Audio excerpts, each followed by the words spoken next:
கனவா வடை நல்லா டேஸ்ட்டாக எப்படி செய்கிறதுன்னு பார்ப்போம். இந்த கனவா வடை சோற்றுக்கு வச்சு சாப்பிட சூப்பராக இருக்கும். இப்போ கனவாயை நான் நறுக்கி மஞ்சத்தூள் உப்பு போட்டு கழுவி வச்சுருக்கிறேன். இதை மிக்சியில் போட்டு நைஸாக அரைச்சிக்கிறேன்னு. தண்ணி ஊற்றாமத்தான் அரைக்கணும்.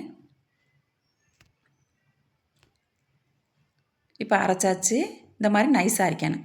இதை எடுத்து ஒரு பாத்திரத்தில் வச்சுட்டு இதே மிக்சியிலேயே தேங்காய் கொஞ்சம், கடலை கொஞ்சம், ஒரு ஸ்பூன் சோம்பு, இது எல்லாத்தையும் நம்ம நைஸாக அரைச்சிக்கிறேன்னு.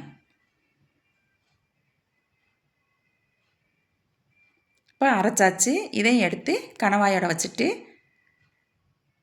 நம்ம இதுக்கு மசாலா ஒரு ஸ்பூன் மஞ்சத்தூள், 1/4 ஸ்பூன் இஞ்சி பூண்டு பேஸ்ட்டு, இவ்வளோ தான் இதுக்கு மசாலா. 2 பெரிய வெங்காயத்தை பொடிசாக நறுக்கி போட்டுக்கிறேன்னு. காரத்துக்கு தக்கன பச்சை மிளகா போட்டுக்கலாம்.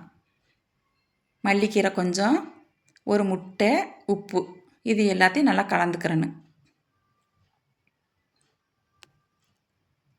நல்லா கலந்துட்டு ஒரு சட்டியில் எண்ணெயை ஊற்றி நம்ம ஒவ்வொன்றா தட்டி போட்டுக்கிறேன்னு.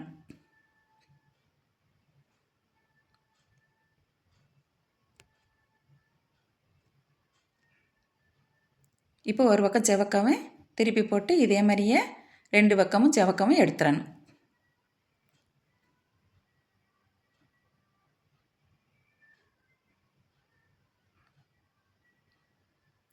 இப்போ நல்லா செவந்துருச்சு.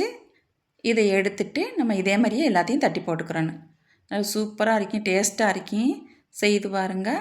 செய்து பார்த்துட்டு எப்படி இருக்குதுன்னு சொல்லுங்கள்.